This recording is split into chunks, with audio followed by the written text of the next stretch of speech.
Yeah. He wasn't saying something like that. Okay. The principles, really.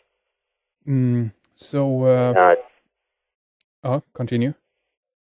I was just going to say Jefferson. He defended Bishop even, like that famous letter that he wrote to a priest or something. Okay. That's in my book too. Anyway. Okay, interesting. And so do you think Jefferson was he privy enough to know what really was going on behind the Illuminati, or on the higher levels? Do you think? Well, what happened was Jefferson, when he read the Abbé Barriel, his memoirs of the history of Jacobinism, he finally read it, and he sent a letter back to one of his friends saying, "Okay, I finally saw what everybody's talking about the Illuminati and stuff." And he wrote a big long letter and said the principles of Bishop are the principles of liberty and everything, and he was basically defending Bishop, and he said outright that if he would have written what he did here in America, he said he wouldn't have been persecuted for his views and stuff, which is absolutely correct. But I don't think he read as deeply as he should have read into it, because he would have found out that Bishop was totally against private property. He was like before socialism was being preached in the French Revolution. That's the same ideology that he was touting to his disciples. Okay. So let's see here, because there was during one time, and I don't know personally the dates or anything here, but or the year, but weren't the Illuminati what do you call it, banished or forbidden after some of the documents were discovered because of this guy who was struck by lightning? Weren't was it the king, some king who banished them, who said now we forbid the secret society, and after that point they probably moved underground? Maybe you can talk about that a little bit. Yeah. Okay. Part of the book is like a large part of it actually is a timeline tracing from Bishop's birth to the third edict from the Elector of Bavaria against secret societies and the Illuminati.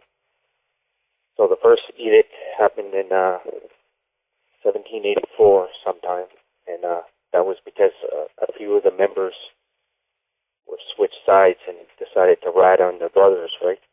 And so they brought all kinds of incriminating evidence to the sister-in-law to the Bavarian Elector. And after that, he issued his first edict against secret societies in general. He didn't actually name the Illuminati. Mm-hmm. And after that, in 1785, there was some more people that came forward and switched sides. And this is what happened after the guy was struck by lightning. Mm-hmm. It was in 1785. After that, there was proof, prima facie proof, that they were still continuing the intrigue. So that's when the second edict was decreed. Okay. The third edict was in 1787, and that the punishment that if they were going to continue, the punishment on the third edict was the death penalty. Basically, everybody fled the Bavarian duchy after that, after it was escalated, like the punishment for what was going on. And part of the book is that I have excerpts from the actual edicts itself, like long excerpts, translated word for word. Interesting. And these were, I guess, German originally. That's correct? Yeah. Yeah, they were printed in Le Forestier's PhD thesis in 1914, and he translated it into French, and I translated it into English. Okay.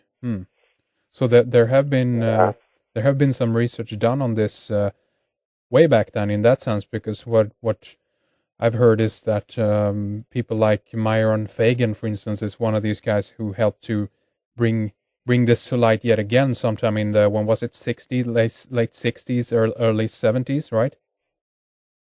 Yeah. So okay, let's see here. Not really sure. I heard about them, yeah. Okay. But basically, for the last 200 years, there hasn't been a monograph on the Illuminati. Like Vernon Stouffer, his PhD thesis back in what was it, 1916. He wrote a PhD thesis, and one chapter was about the actual European Illuminati. Uh-huh. And the rest of it was about the Illuminati scare in America that went on afterwards, after the French Revolution and stuff. Yes. And basically, that was the only one, and people just mention it here and there in conspiracy books and stuff, like a page or two. Mm-hmm. And mostly they get some of the facts right, but then they elaborate on it because they don't know the full story, right? And so did he write anything about that they were still operating in some way, or what was his what did he kind of describe in regards to the Illuminati? Who's that? Vernon Stouffer? Yeah, the guy who wrote the thesis or the PhD back in 1916, as you mentioned. Yeah. Basically, he was of the same opinion as historians. They don't give it too much thought. They basically tell the story the way it went from 1776. They tell it, okay, the edict happened on this date, the second edict was this, and they talk about it a little bit, and then they basically say the third and final edict in 1787, which decreed a death penalty if it still continued. Basically, they just stop it right there, and they don't even continue in research afterwards. When it's proven that they still continued, right? Like people here and there still continued.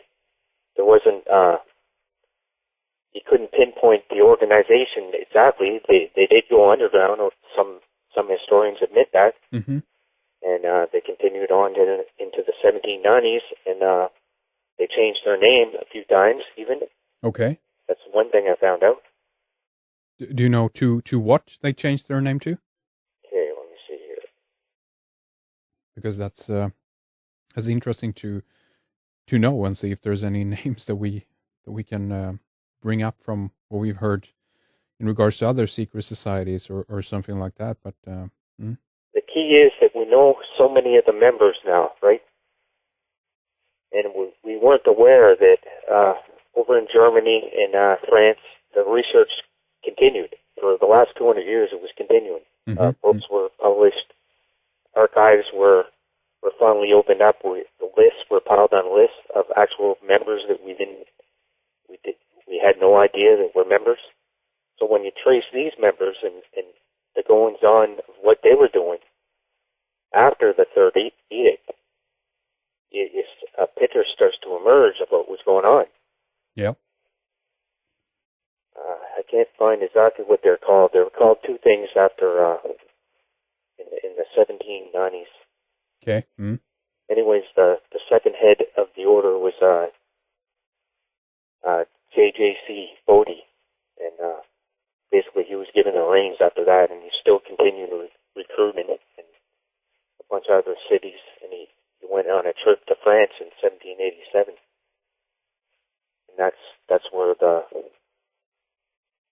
he initiated actually 6 members of a really important lodge in France right before the French Revolution. Okay.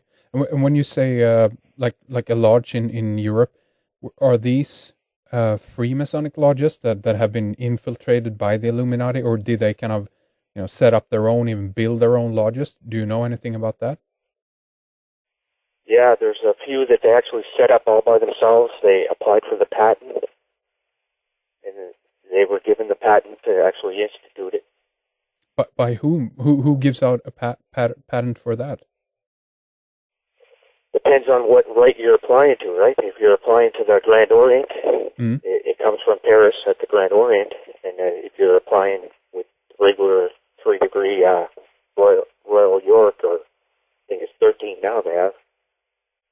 fly to England itself to get the patent. And that's also, it was based. Isn't that also weird in one sense, because wouldn't they do some kind of background check on this? Like let's say the Grand Lodge in England or something like that, that they check up on, okay, who are these people before they kind of give them permission, I guess? Top Masons in all of Germany. Come again? They were the top Masons in all of Germany. Okay, so they could just do it basically then. The Grand Masters of the two Grand Masters of Germany itself were indoctrinated as members, but they didn't tell everybody they were members of a secret organization. But they were still the Grand Masters of all of Freemasonry, right? Okay, yeah, okay. Duke of Brunswick and Landgrave Karl of Hessen-Kassel. Ah, okay. The two major ones that controlled the destiny of all of German Freemasonry. So when you get them two members, basically you can do anything, right? Yes, I see. That's interesting. Do you know anything in regards to Charles de Lorraine, if he were involved in the Illuminati in some way? Who was that? Charles de Lorraine. Charles who? De Lorraine, of the Lorraine family in France. Yeah. Oh, Lorraine. Yes. No. He wasn't? There was there was a few in France though that were indoctrinated. They had a hand in the French Revolution, and it only came to light in 1990s. The diary of the second head of the Illuminati was discovered by a Nazi archivist. Actually, he was pilfering in the lodges when the Nazis came to power, and in one of the boxes that he found the original diary of the second head of the Illuminati in it. But basically, people didn't believe him, right? Because he was saying, I looked in this diary, and he was saying that, yeah, here it is. He says, okay, I initiated this guy, and we decided to call ourselves under another name so as to use as a cover so they wouldn't know, and he named off all the people and everything. Basically, they didn't believe him until, I guess, the access to the actual diary was allowed after. I think it was housed in Moscow for a bit. Okay. And when they finally got access to it, a German professor published it in 1995. It was a diary of a journal of a trip from Weimar to Paris by J.J.C. Bodie. Okay. Second head of the Illuminati.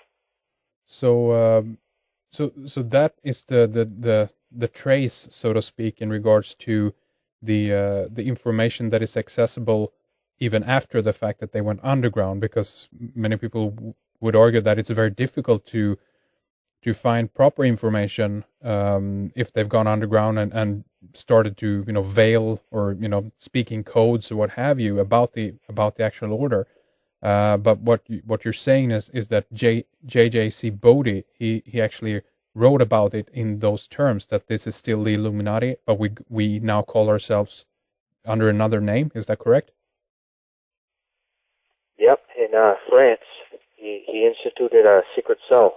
I'm not sure if I want to give out the name right now of what it was called, because that's probably the crux of my main material in the book. Yeah, sure, no problem. Share with us what you want. You want people to get a copy of the book, obviously, so that's fine. And what I want to do is I want to, if we can, also begin a little bit later here to tie this into I guess what's going on today, in regards to the Illuminati order. Many people are still using this term as a kind of as an overarching term for all the different secret societies out there and basically the world conspiracy. And it would be interesting to get your take on that. But we have about 5 minutes or so here left before we can take a little break and then continue. But is there anything more that you think that is